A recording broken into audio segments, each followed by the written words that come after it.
Hello, my good traders out there. Thank you for doing the watching, especially to the subscribers of this channel. My name is Kofi, your admin for this channel. In this video, we're going to look at some Forex psychology tips. Forex psychology tips. And today's video is going to be about biases. Some biases that we traders are hooked onto, that disturbs us or worry us as traders. We are going to look at that. That is going to be a psychology video. Right after that, I'll give you another video which happens to be our Sunday market review. You know that every Sunday we come your way with analysis or forecast to tell you some trades that we think you can actually take when the market opens. So I'm going to do today 2-in-1. The videos are going to be 2-in-1. So this is the first part of the video, which is going to be about psychology. The next one is going to be our market review. So let's deal with the psychology aspect first before we move on to the next video. So in today's video, I'm talking about biases, the cause to feel that something should be that way or that is how it should go. That is a bias. Or there is a prejudice to thinking that this is how it must be. You don't want to look at any other side or look at any other way around. You just want to focus on what you think that is it, based on some prejudice, or there's a cause that has made you to feel that way and don't want to look at any other angle. That is a bias. So today we want to look at some biases that are not helping us as traders in the forex market. These biases are not helping us. And I'll talk about 4 of them. 4. So without much ado, let me take you to some slides that I have prepared. And let's look at those slides carefully. Now, let's go straight to the very first one. Like I said, we are talking about some biases in the forex market that worry us as traders. So the very first one I will be talking about today, let me see if I make it look big. I don't know. Let's see. Are you able to see it? Or let me share again. Let me share again. Quickly, let me share again. Okay. So I think, yes, you have it. You have it. You have it. So this is the very first bias I want us to look at. And it bothers us a lot as traders, and it worries us a lot as traders. And what is this bias saying? Let's read the notes quickly. It says that an anchoring bias, which is the first bias we are talking about, refers to the tendency of a trader to rely on what is familiar, such as future outcomes being exactly the same as past results. Of course, a lot of market predictions are based on price patterns, but having an anchoring bias means that one might be prone to brushing off new information or changes in the market environment. As a result, a trader with an anchoring bias will be stuck in a mental comfort zone and relying purely on old and possibly irrelevant data. If you find yourself holding on to losing positions for too long and insisting that price action will turn out a certain way, just like it did before, then you might be giving in to anchoring bias. Then you might be giving in to anchoring bias. Now, what are we saying here? All that we are saying is that the forex market is not a one-way kind of thing. Forex trading is something that depends on emotions and actions.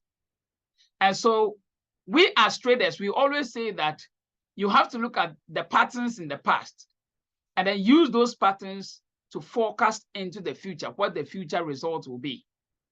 But if you read boldly from most of the brokers or even most of the trading companies, they will tell you that past results is not a guarantee of future winnings or future outcomes.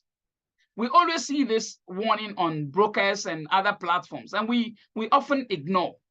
The reason we ignore is because we feel like, oh, past results should definitely be a position to tell us the future. But it is not always so. That is the whole argument about this anchoring bias. The anchoring bias simply means that the past result is not always a definite done deal to tell you what the future will look like. It is possible your past results can give you an idea of what the future will look like, but it is not always like that. The pattern in the past could be bearish, but that doesn't mean that the price is going to stay bearish. No matter what, the price might turn back and go bullish. So if you are depending on past results to think that what is happening in the past should give you the idea of going into the future, it can be true and cannot be true. So if that is the case, what should we do as traders? You must make room. You must make room for new ideas or new opportunities that maybe you are not seeing. And that is why I love the point 2, which says that, of course, a lot of market predictions are based on price patterns. But having an anchoring bias means that one might be prone to brushing off new information or changes in the market environment. The market might be changing, but you might think that, no, it shouldn't change. It must go your way because you are looking at the past results. So it shouldn't change. That perception is wrong. The market is always evolving. It's always changing. And so you must be able to see and adapt when the changes are coming. And that is how come some strategies might be working very good today, but tomorrow they might not be working well. The reason is because the market has evolved. It has changed. There's some kind of new information or changes that you are refusing to accept, or you are refusing to take that, yes, it is actually something new happening. A strategy that was doing so well, how come all of a sudden is doing so bad? You don't want to accept the fact that the market is changing. And for that matter, you should also change or modify your way through in the order of the market. So please, this is a worry to a lot of us. And the last point, which is very interesting, says if you find yourself holding, for example, to a losing position, you are in a market for a currency and the currency is on a losing end. And then you still want to keep it, hoping that the price will do just as it did the other day when you held on to a certain trade. Last week, maybe you held on to a certain trade, and then the trade finally came back in your way and gave you the profit. That doesn't mean that all losing trades will come back in your favor so quickly and give you profit. There are at times that when the market is on the losing end, forever it will go on the losing end. Some trends can stay for years. I must be honest with you. There are some currencies that their trend can stay for a year or two without changing. Even if it will change, it will just be a pullback, and then the trend continues. A pullback, and then the trend continues.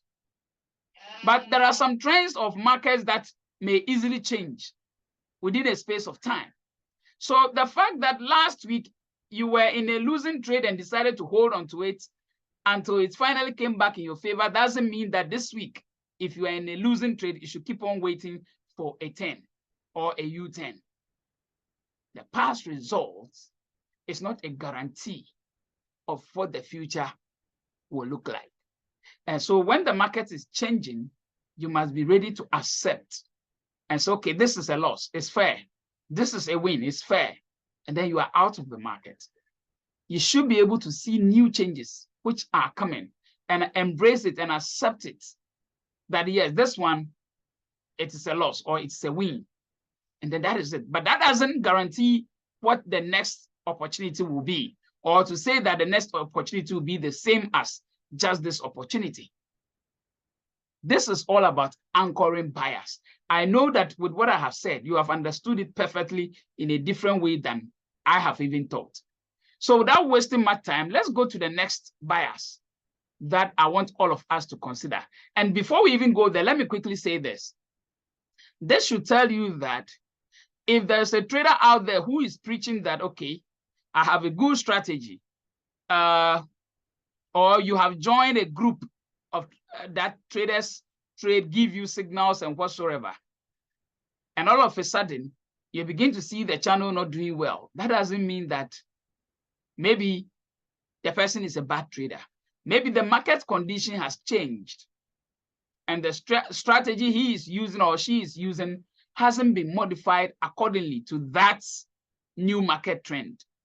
And so he is still sticking to the past results, thinking that what has been happening in the past will continue to happen. And that might be the reason why the person might be incurring losses or the trades are not winning trades anymore.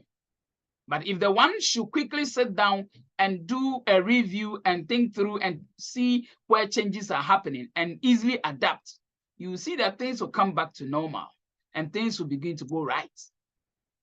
So please take note of this. It's very, very, very important.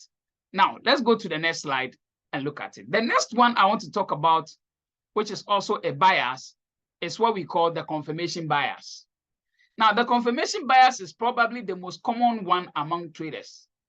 This refers to looking for information that will support a prediction or a decision as a way of justifying it. Now, point 2 says, by doing this, you wind up ignoring important market information that challenge your idea, possibly even dismissing warning signs that your decision might be wrong. So yes, we are all having strategies that we use to trade. And one is so confident in his or her strategy that he doesn't want to take the time to look at if there are other warning signs with regards to the confirmation he's about to take. You have seen a buy signal or a sell signal on a trade. You have taken it today. It works so perfectly. You saw another one yesterday, you took it. Everything you used in confirming the signal was used or the direction was used. Yesterday, it turned out well. Today, it turned out well. Tomorrow, it turns out well. And then the next day, you see a similar setup. And then you don't want to listen to any other thing. You don't want to take your time to even look at whether there are other signs or signals telling you that maybe today's own is not as yesterday. So you don't want to listen to any other important information that might be telling you that, hey, today's own is not like yesterday. So maybe look at this also, or look at that also. Let me give you a typical example. Maybe yesterday you traded Euro USD, which was a quiet day. And so when you spotted the signal, you took it and it went in your favor. But maybe today, there's another signal setup for maybe Euro USD. And that very same setup, today there is a news coming at maybe an hour time. But you have refused to ignore any other new information because it gave you a nice setup yesterday, which you took, and today it has given you a similar setup. You don't want to look at any other new information that may be a warning sign to tell you that, okay, maybe yesterday was so quiet and you won because there wasn't any news. And for that matter, since there's news today, you should maybe hold on or look at the news also. But you don't want to. You ignore any other possible warning signs, then you quickly go in because what you saw yesterday that gave you the profit is what you are seeing today. That is a confirmation bias. You are ignoring other important market information that may challenge your idea, that may challenge the position you want to take. Maybe the news that is coming in an hour time may affect the direction you want to go. But you are so sure of yourself that the confirmation is right. And so you don't want to listen to any other information. Even if you want to look at any other thing, you are looking for any other information that will support your confirmation or that will support what you have seen. So you have seen a buy for Euro USD. So you are looking for other opportunities or any other information that may be supporting that buy opportunity. You don't want to listen to any other thing that may probably distort that direction that you are looking at. When you become that kind of trader, then you are becoming a confirmation bias trader. You are not trying to be open. You don't want to give room for other perspectives. And if you do that, it will keep affecting your trades.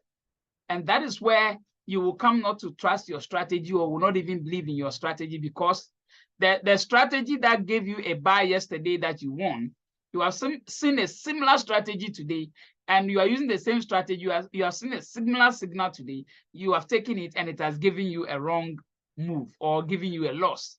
And you are like, what is this? This strategy is not good. Maybe you've forgotten that what happened yesterday is different from what is happening today. There were other warning signs today that you even refuse to listen to. So don't make sure confirmation bias catch up with you. Make sure you are open. Try and find out if there are other opposing views that the market is presenting, and think through it and compare it to yesterday. Maybe that will help you understand the signal you are seeing today better. Are we good? Now let's go to the next one. That is overconfidence bias. There's a difference between the confirmation bias and then overconfidence bias. Have you ever found yourself on a winning path and feel absolutely sure that you have mastered the markets?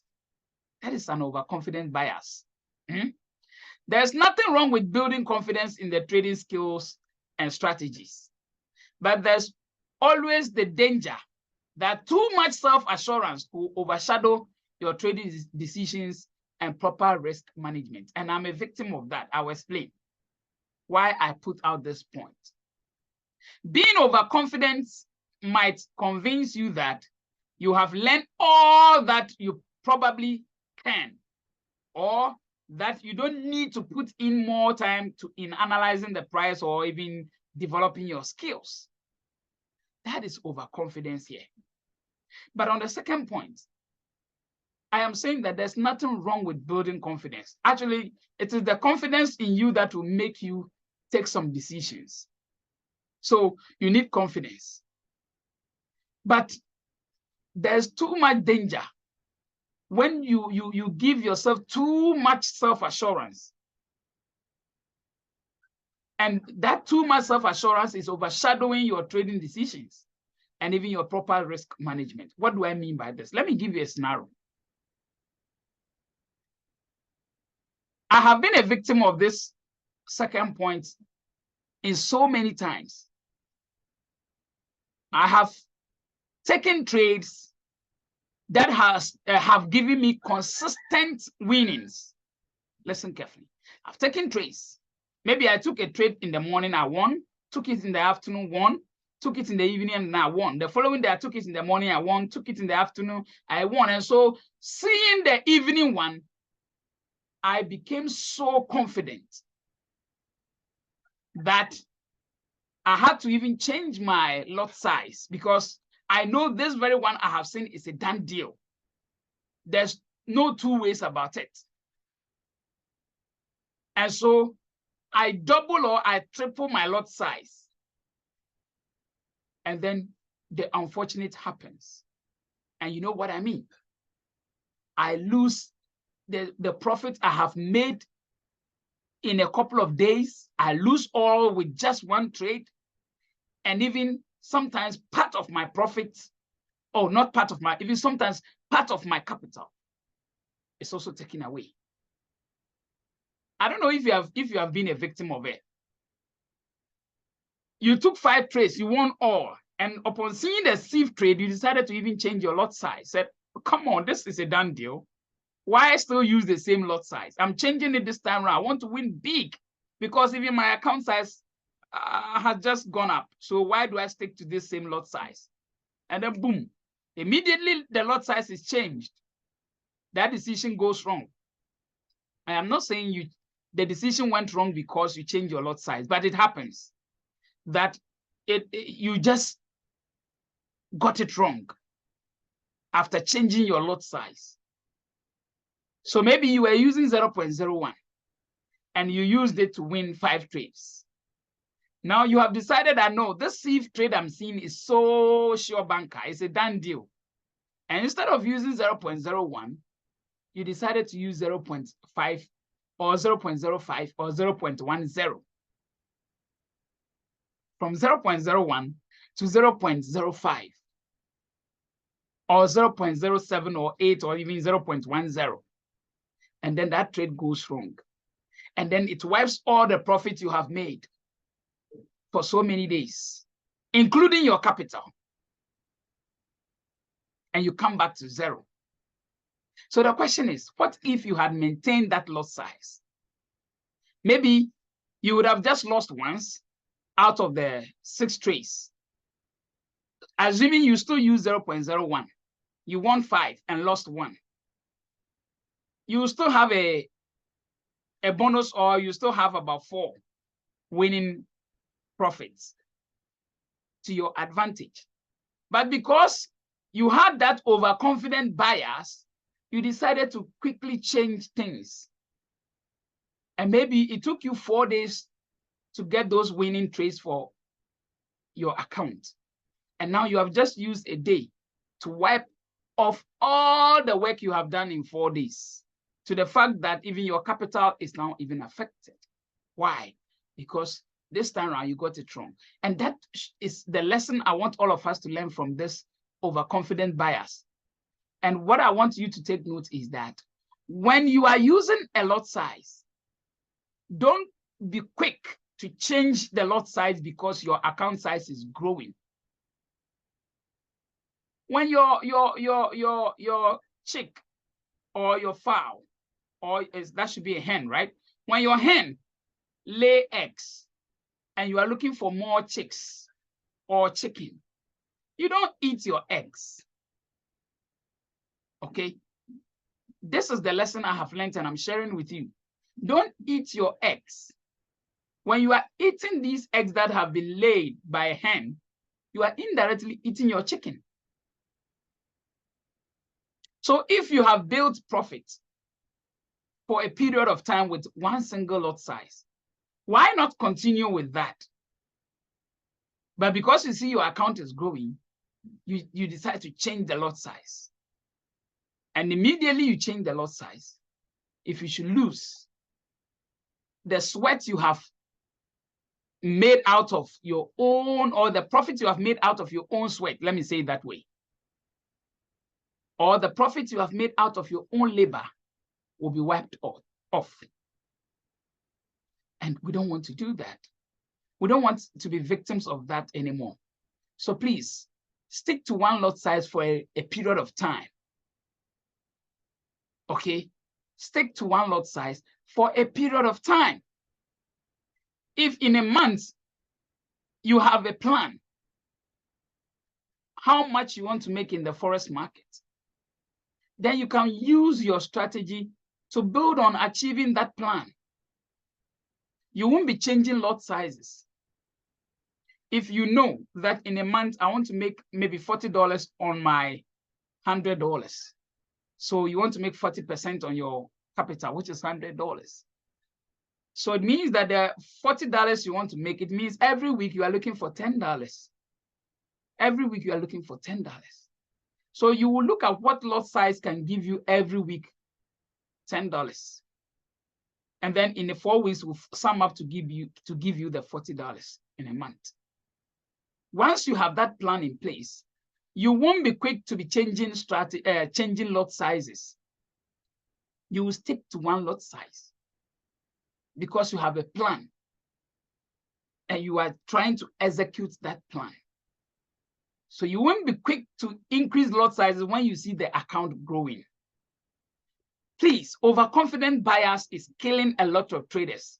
That is why I'm taking my time on this very one. Please, overconfidence is killing a lot of us. I am not saying you shouldn't be confident, but overconfidence. Please, let's stick to one thing at a time, especially when it comes to lot sizes. Don't let us get carried away by the little profit we have made. And so the fact that you have made something small in the past 2 days gives you so much confidence that, okay, you need to increase your lot size to make more.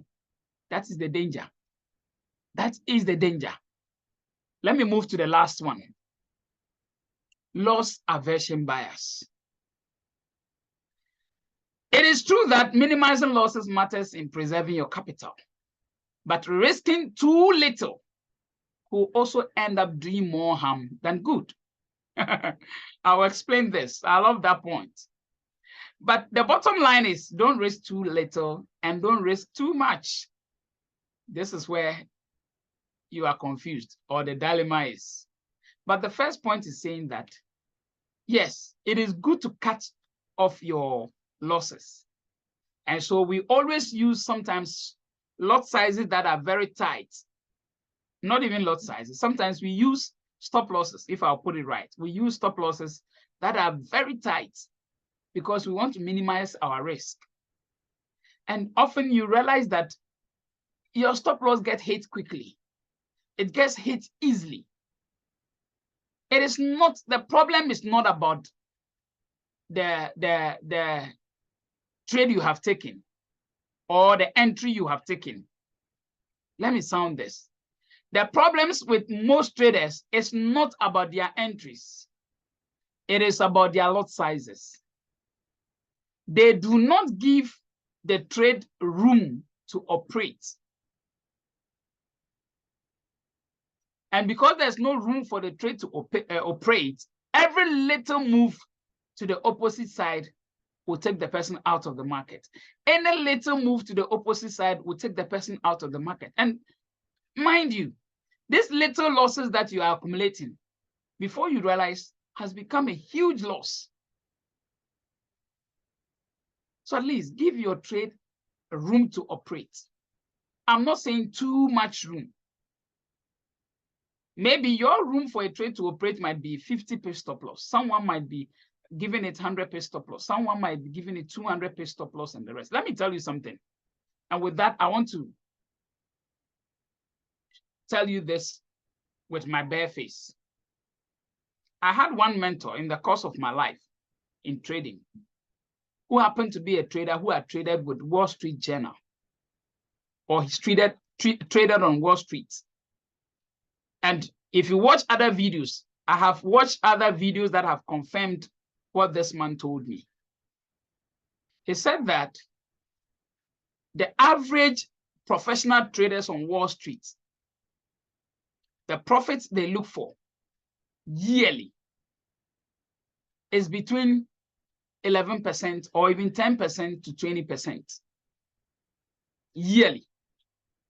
That is the profit they are looking for on the capital they are given to trade.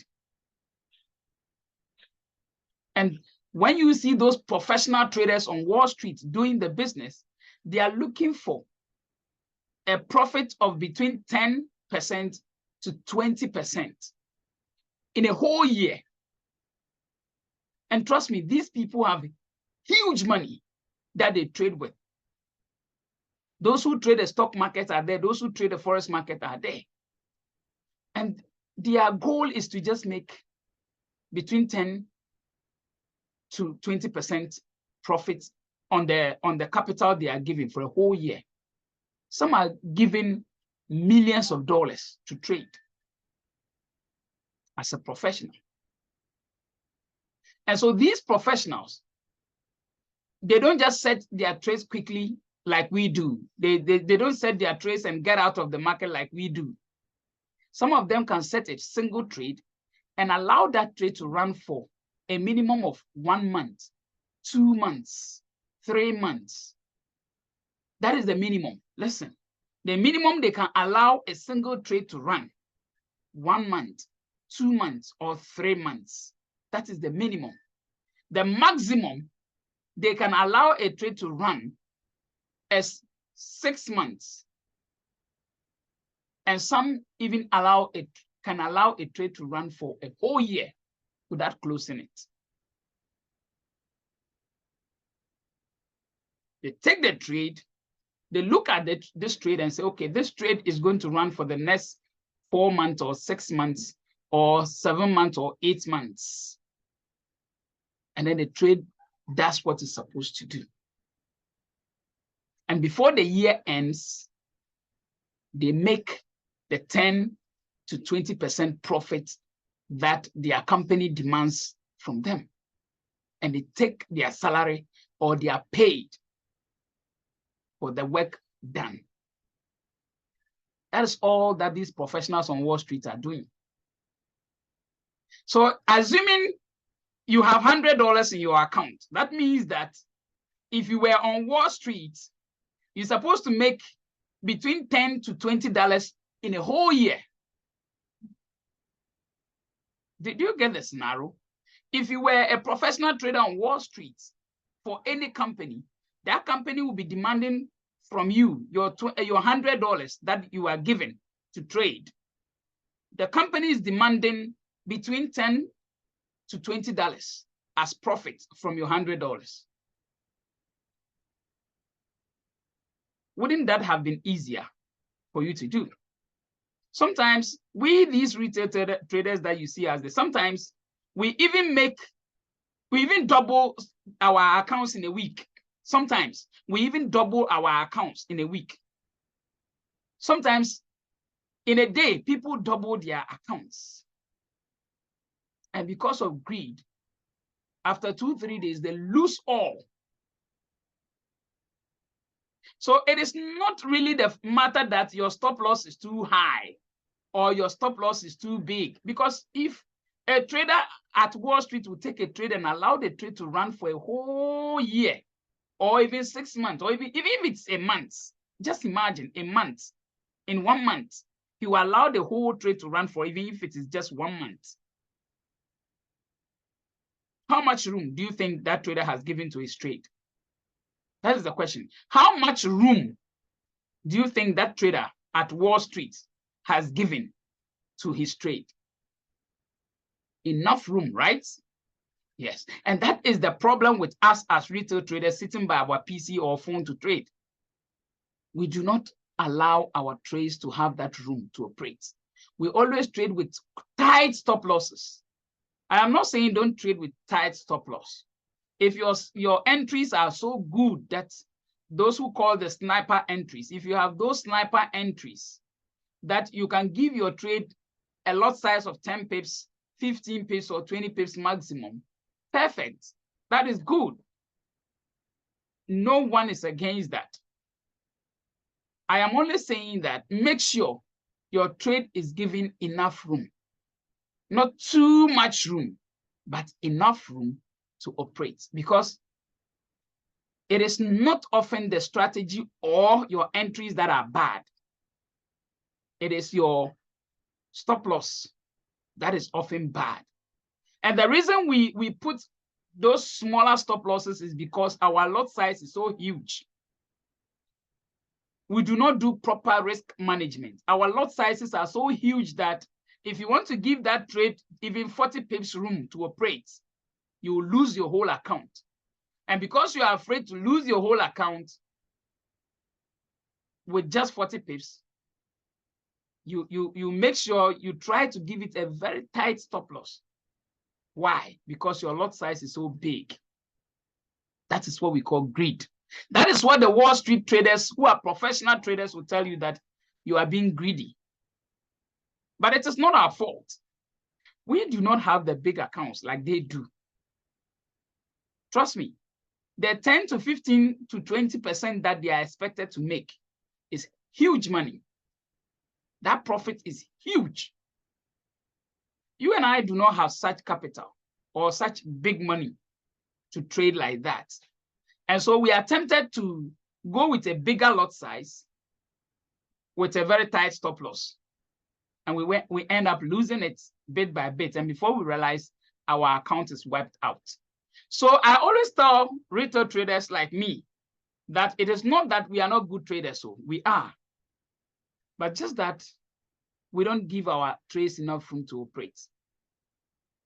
Trust me, if you have even big money, like these Wall Street guys, because today the prop firms are giving huge sums of money, those who trade for the prop firms, the FTMO, my Forex fund traders and the rest out there. Some are giving up to a maximum of $300,000 account to trade. So even if you have big money and your risk and also your stop loss is not good, you can wipe out the big money that you have been given in no time. So please, this last part here is trying to tell us that we should be very careful. This very part here is saying that we shouldn't risk too little. That is the point too. That is the bottom line. We shouldn't risk too little. And then we shouldn't also risk too much. So how can you do that? Sit down and ask yourself, how can you achieve this? How can you do that? The reason and how to do that depends on you. The bottom line is that it is true that minimizing losses matter in preserving your capital, but risking too little could also end up doing more harm than good. I know you don't want to do more harm to your account than good. You rather want to do more good than harm. So look at this very last bias carefully, the loss aversion bias. You are afraid to lose, but in the end, you lose. Huh? That is also my version of saying it a different way. You are afraid to lose. And so you give it a tight spread, a tight stop loss. But in the end, you lose bit by bit. And then when you accumulate that, it's a big loss. So what was the point in trying to prevent yourself from losing in the first place? What was the point? No point. I know these 4 points that I have just explained, you take a clue or you take some few lessons or things from it and improve your trading skill. My name is Kofi, your admin. I'm done with this video. The next video coming is going to be about our market review for this week. I'll see you with the next video. Until then, if you have any comments, if you have any suggestion, if you also think otherwise, put it on the channel or the comments section. Just write your comment there. Like our video, subscribe, and more videos are coming. Thank you. I'll see you soon.